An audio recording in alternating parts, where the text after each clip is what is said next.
2012년 4월 25일 중국의 윈난성에 위치한 남먼마을 이 지역에서 실종 사건이 하나 발생합니다. 실종자는 한야오란 이름의 남성, 실종 당시 19살로 쿤밍시에 있는 한 회사의 인턴 직원이었습니다. 그날 오전 7시부터 현장에 나와 작업을 하던 그는 20분 거리였던 사무실로 돌아오던 도중 실종되었습니다. 실종 신고를 접수하고 현장에 찾아온 한의 어머니는 주변의 아들의 행방을 수소문하다가 뜻밖의 사실을 깨닫게 됩니다. 그것은 바로 해당 지역 주변에서 유독 실종 사건이 엄청나게 많이 벌어졌던 것인데요. 무려 2005년부터 실종 사건이 일어났으며 장소나 행적들이 모두 굉장히 흡사하다는 공통점이 있었습니다. 그렇게 2005년부터 2012년까지 발생한 실종자는 총 17명. 그러나 경찰의 조사가 너무나 지지부진했기 때문에 사건은 제자리 걸음이었다고 합니다. 결국 한 씨의 어머니가 다른 실종자들의 가족을 전부 모아서 지역 방송국과 신문 등에 제보를 해서 취재가 시작되자 윗선의 관심을 이끌어 겨우 조사가 개시되었다고 하네요. 조사를 맡은 전담반은 실종 장소들에 대해 주목했습니다. 피해자들의 실종이 집중된 것은 바로 214번 지방도로 근처, 그리고 이 근처에 살고 있던 사람들 중 여러 사람을 조사했는데 가장 유력한 사람 한 명이 지목되었습니다. 그의 이름은 바로 장육민이란 남성이었는데요. 장 씨는 1956년생으로 범죄 전과가 있는 남성이었습니다. 친한 친구를 해치려다가 미수에 그친 적이 있었으며 1970년대에는 같은 직장에서 일하던 동료를 해쳐서 체포되어 징역을 살기도 했었던 사람이었는데요. 그는 1997년 석방되어 이 남먼마을에 정착했습니다.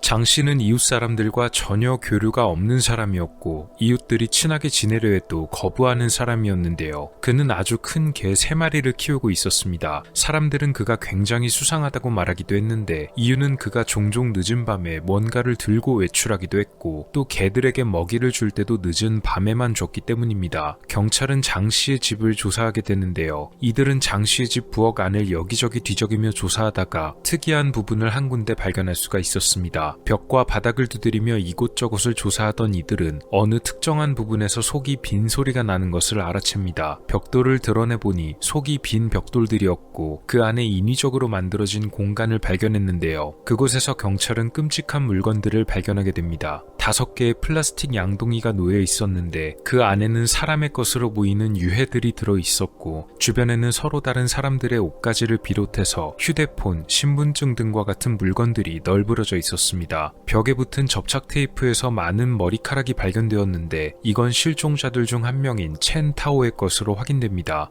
조사관들은 장 씨의 채소밭, 마당, 창고를 조사했는데요. 집의 옆에 있던 우물 바닥에서 사람의 뼈를 찾을 수 있었고 채소밭에서도 사람의 옷가지와 뼈 등을 찾을 수 있었습니다. 또한 그의 침실에서 발견된 금고들 안에서도 사람의 것으로 보이는 증거물 여러 가지를 발견할 수 있었습니다. 경찰은 그 자리에서 장 씨를 체포했습니다. 조사 결과 장 씨의 범죄는 실종된 17명뿐만이 아니었습니다. 그는 자신이 얼마나 많은 피해자를 만들었는지 기억도 안 나며 벨트나 자신의 맨손을 이용해서 그들의 목숨을 뺏었다고 진술하는데요. 이 과정에서 오히려 경찰에게 역으로 질문을 하며 자신의 집에서 사람의 뼈가 얼마나 나왔는지 또 옷이 몇 벌이나 나왔는지 물어보면서 자기가 몇 명이나 해쳤는지 알려달란 말을 건네기도 했습니다.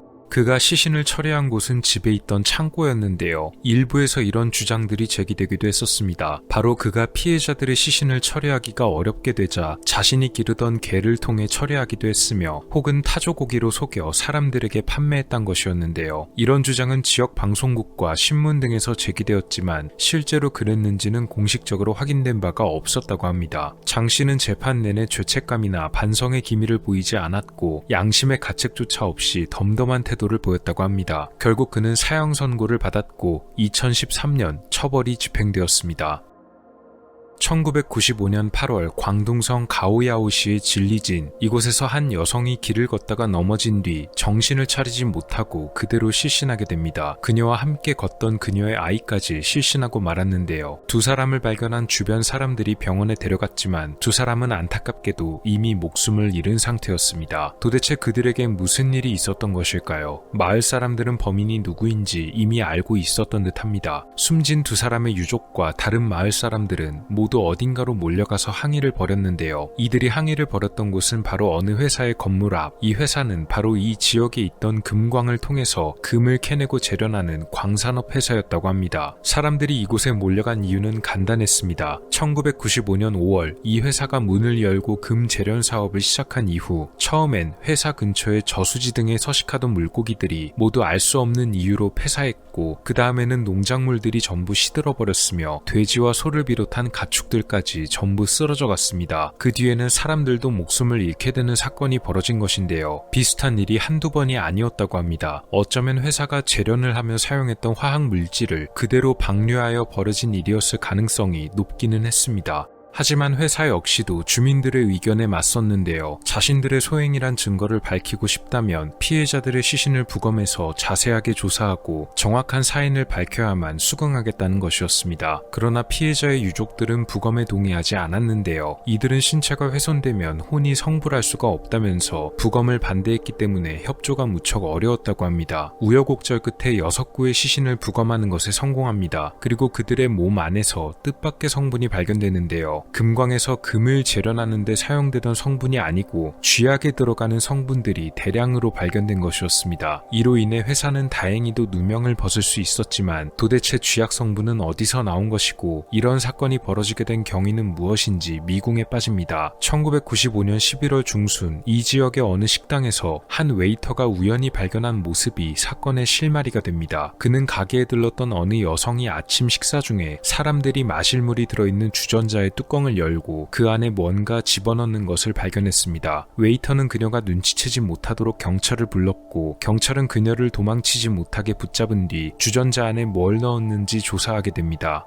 끝내 여성이 입을 열지 않자 결국 경찰은 그녀를 연행합니다. 이때 여성과 함께 있던 그녀의 아들도 연행되었는데요. 주전자 속 물의 성분을 분석한 결과 쥐약 성분이 검출됩니다. 특히 이 쥐약 성분은 피해자들의 부검 결과 나온 성분과 일치해서 아마도 이 여성이 모든 사건의 주범이었을 가능성이 높았습니다. 경찰은 그녀와 아들 두 사람을 그 자리에서 현행범으로 체포했는데요. 여성의 이름은 두룬충, 아들의 이름은 탕유화였습니다. 경찰은 두 사람이 살던 집을 조사했는데요. 집안에서 쥐약이 든 냄비, 쥐약에 절여진 쌀 등이 발견됩니다. 조사 결과 저수지 등에서 물고기가 폐사했던 것도 모두가 이 두 모자의 소행이었습니다. 대체 왜 이런 짓을 했는가에 관해 조사를 하게 됐는데요. 일반적으로 이해하기 어려운 대답이 돌아왔습니다. 두룬충은 원래 점괘나 미신 등을 자주 믿는 사람이었습니다. 그런데 1995년 5월 어떤 곳에서 봤던 점괘의 내용 중에 악인을 벌하고 세상을 구해야 한다는 내용이 있었다고 합니다. 자신이 신의 계시를 받아서 이런 짓을 벌였다는 것입니다. 실제로 정말 그런 문장이었는지는 모르지만 두룬충은 이것을 자신의 운명으로 여겼던 듯하네요. 그래서 그녀는 점괘의 내용을 실현하기 위해서 아들과 함께 이런 범행을 벌이게 되었다고 합니다. 이 과정에서 그녀가 사용한 쥐약의 양만 해도 수백 병이었습니다. 특히 근처에 금광 회사가 생긴 틈을 이용해서 의심 역시도 교묘하게 피해갈 수가 있었는데요. 결국 꼬리가 잡히고 말아버린 것입니다. 이 사건으로 인해 18명이 목숨을 잃어버리는 피해가 발생했고 가축 피해도 있어서 큰 경제적 손실까지 일어났습니다. 두룬충과 탕유화는 법정에 서게 되었는데 두룬충은 태연하게 자신의 범행을 진술하고 자기가 뭘 잘못했는지 모르겠다며 자신을 변호하기도 했다네요. 1995년 12월 26일 자오칭 인민법원에서는 두 모자에게 사형을 선고했고 1996년 처벌이 집행됐습니다.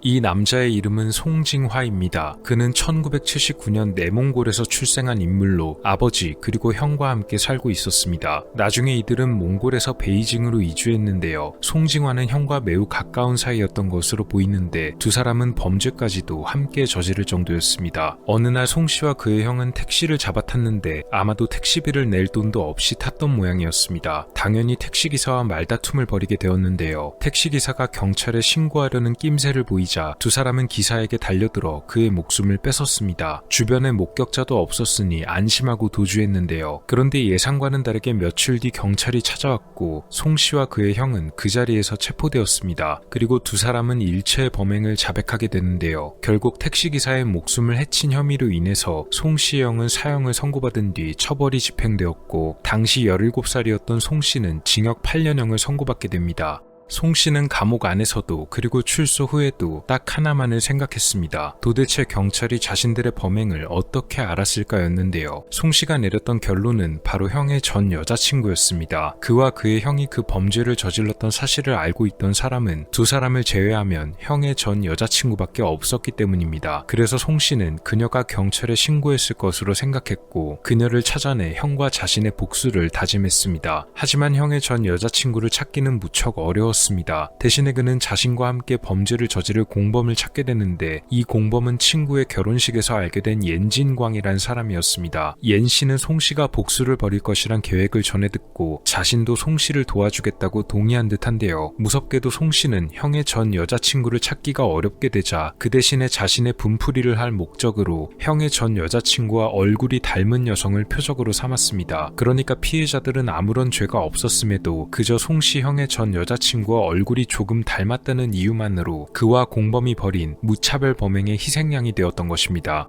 두 사람의 범행은 2005년부터 2007년까지 계속됩니다. 피해자는 총 9명이었다고 하는데요. 이들이 활동하던 지역에서 실종된 여성들의 수가 더 많아서 실제로는 아마도 피해자가 많을 것으로 조사했지만 끝내 이들이 자백하고 확인된 피해자는 9명으로 집계됐습니다. 송 씨의 마지막 범죄 대상은 자신의 이웃이었는데요. 2007년 송 씨의 이웃은 어느 날 우연히 그가 뭔가를 옮기고 있는 것을 보게 됐는데요. 봉투 사이로 보이는 것은 놀랍게도 사람의 신체의 일부였다고 합니다. 송 씨는 이웃이 이걸 봤단 것을 눈치채고 이웃이 경찰에 신고를 하기 전에 먼저 처리를 해야겠다고 생각합니다. 결국 그의 이웃 역시도 목숨을 잃게 되는데 여기서 송 씨는 사건 현장에 일부러 자신이 피우던 담배를 놓고 갑니다. 그가 피우던 담배를 통해 유전자 분석을 마친 경찰이 송 씨를 범인으로 체포할 수가 있었는데요. 그는 자신이 도저히 범행을 멈출 수가 없었다고 말하면서 이렇게 일부러 붙잡히고 싶었다고 고백합니다. 겨우 얼굴이 닮았다는 이유만으로 9명의 목숨을 빼앗은 송 씨와 그의 공범 옌진광은 결국 사형을 선고받았으며 2011년 5월 27일 처벌이 집행되었습니다.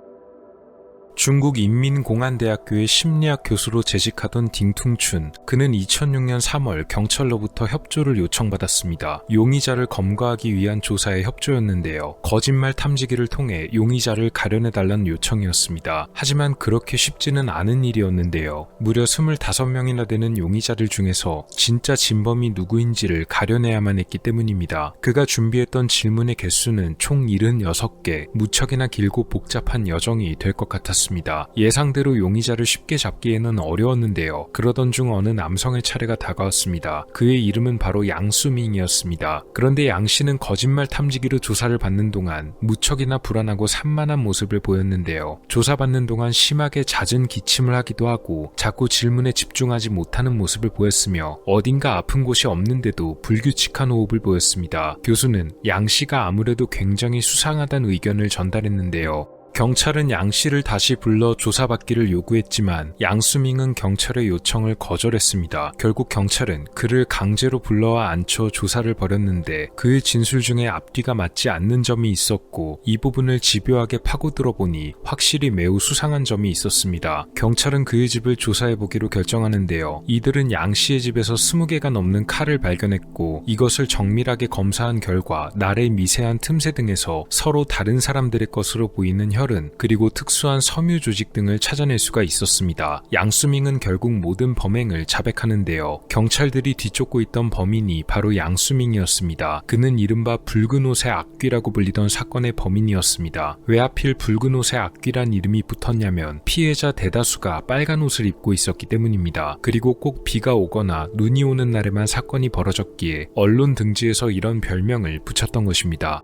양수밍은 1966년 산시성에서 태어났으며 중학교 때부터 일찍 취업 전선에 뛰어들었다고 합니다. 그리고 미래의 아내가 될 여자를 만났으며 두 사람은 금세 사이가 좋아져 일찍 혼인하게 되었는데요. 양수밍과 그의 아내는 주변 이웃들에게서 착실한 사람들이란 평가를 받았다고 합니다. 그런 양 씨의 범행은 1992년부터 시작되었는데요. 첫 사건은 비가 많이 내리는 날이었습니다. 그의 첫 피해자로 알려진 종루이는 16살의 여성이었고 퇴근 후 직장 동료들과 헤어져 혼자 길을 걷고 있었습니다. 양수밍은 그런 그녀의 뒤를 몰래 밟다가 가까이 다가가 무방비 상태의 그녀를 공격했는데요. 종루이는 양수밍의 공격을 받고 곧바로 넘어졌지만 크게 소리를 질러 도움을 요청했습니다. 아직 근처에 있던 직장 동료들이 달려왔고 양수밍은 이들이 오는 것을 보고는 도망쳤습니다. 동료들이 피해자를 병원에 옮겼지만 그녀는 목숨을 잃었습니다. 비가 왔던 바람에 양수밍의 발자국이 남았지만 조사에는 별다른 진전이 없었다고 하네요. 첫 번째 사건 이후 대담해진 그는 또 범죄를 벌입니다. 두 번째 사건은 1992년 4월에 벌어졌고 세 번째 사건은 1992년 7월에 벌어졌는데요. 세 번째 사건을 벌이던 도중 순찰대원들이 피해자를 발견했고 이로 인해 해당 일대 인근의 순찰이 강화되어 양 씨는 약 1년 정도 범행을 멈추게 되었습니다. 그가 벌인 범죄의 총 피해자는 모두 9명, 말씀드렸듯이 빨간 옷을 입은 여성들이 많았으며 비가 오는 날, 눈이 오는 날에 범행을 벌였습니다. 아마도 비나 눈이 많이 오는 날이면 사람들이 일찍 집에 들어가기도 하고 날이 금방 어두워지기도 하니 범행이 수월했을 것입니다. 그의 마지막 범죄는 실패로 돌아갔는데요. 2006년 또 다른 피해자를 물색하러 나갔던 양 씨는 그날 자신이 원하던 이상적인 피해자를 찾을 수가 없었습니다. 대신 술에 취한 어느 남성을 한 명 발견했는데요. 아무리 술에 취했어도 남성의 경우 반격을 당할 수 있기에 보통은 여성만을 대상으로 범행을 벌였지만 이날은 결국 이 남자를 공격해야만 했다고 합니다. 그러나 남자는 목숨을 잃지 않고 살아남았습니다. 살아남은 피해 남성의 증언을 바탕으로 경찰은 용의자를 물색했고 그들 중 양수밍이 거짓말 탐지기를 통해 걸려들었던 것입니다. 경찰은 그를 신문하며 사건의 동기에 관해 물었는데요. 양수밍은 자신은 평생 어렵게 살아왔다면서 주변 사람들이 자기보다 잘 사는 것이 늘 불만이었고 그래서 참을 수 없을 때마다 범죄를 벌였다고 말합니다. 2006년 11월 법원에서는 무표정한 얼굴로 서 있는 그에게 사형을 선고했으며 그해 처벌이 집행되었습니다. 저번 아시아 편에 이어서 중국 편을 다뤄봤는데요. 다음 영상에서도 세계에서 벌어졌던 여러 기괴한 사건을 한번 소개해 보도록 하겠습니다. 세계의 기괴 사건 중국 편이었습니다. 오늘 미스터리 어떠셨나요? 영상을 재밌게 보셨다면 채널에 방문하셔서 더 많은 영상을 시청해보세요. 미스터리 큐브였습니다. 감사합니다.